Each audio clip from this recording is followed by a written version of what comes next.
So here's the space that I've set up. This is just in my own house. For me, I have this bookshelf so I can work while I'm standing, or I can bring in a chair. I have some of the books that I'm going to need. I have some of my materials. I have a whiteboard set up. I have my sticky notes, my pens, and my computer, everything all laid out so that I can get to work. The number one thing that's kind of recommended for you for working from home, as you're doing now, is to make sure that you're not just laying in your bed or sitting on the couch. Those are for leisure. Make sure that you actually have a space set aside to work. All right. I have some other things you need to do here to establish a routine as well. Create a schedule. That's going to be in the next video.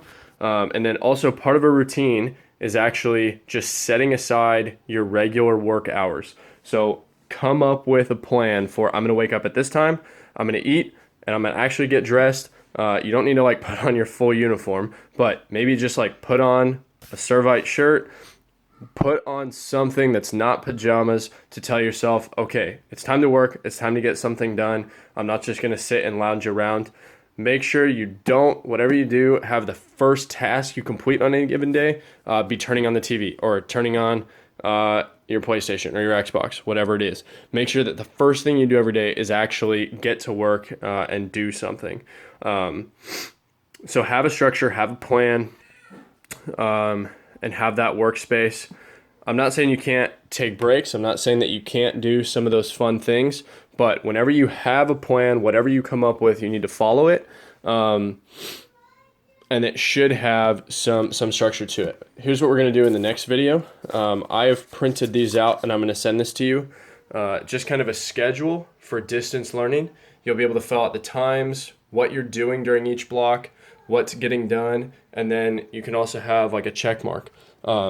This isn't to say that you can't have fun with this. You can, for example, if you normally wake up at 5 and you have to get to school at 6, that you don't necessarily have to do that now, right? You can wake up at 7 or you can wake up at 8. But as long as you have some sort of routine that you're following, it's going to help a ton. Another idea would be if you have a 0 period or like a first period lifting class, so you start your day by working out every day, stick to that. Okay, make sure you keep that in place. It's going to remind you and your body and your brain that it's time to get to work right after that. And by all means, have some fun with it, okay? You normally have a break at 10:30 every day, and it's nutrition, and you talk to your friends, and you have a snack. Keep doing those things. Keep having a snack. Get on FaceTime, get on Snapchat, talk to somebody. Heck, even play a video game for an hour. Take a longer break than usual. That's totally fine. Have fun with it, but you need to have a plan that you stick to. Otherwise, you're just going to sit around, and you're not going to get anything done.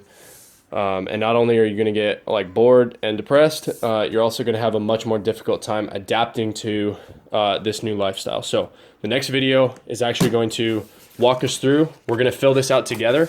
I'm going to show you my plan for what I'm going to do in my schedule, and then you can come up with your own as well, just for you. And it can change over time. You can try one for a day or two or a week, and you can decide you want to move some things around. That's fine.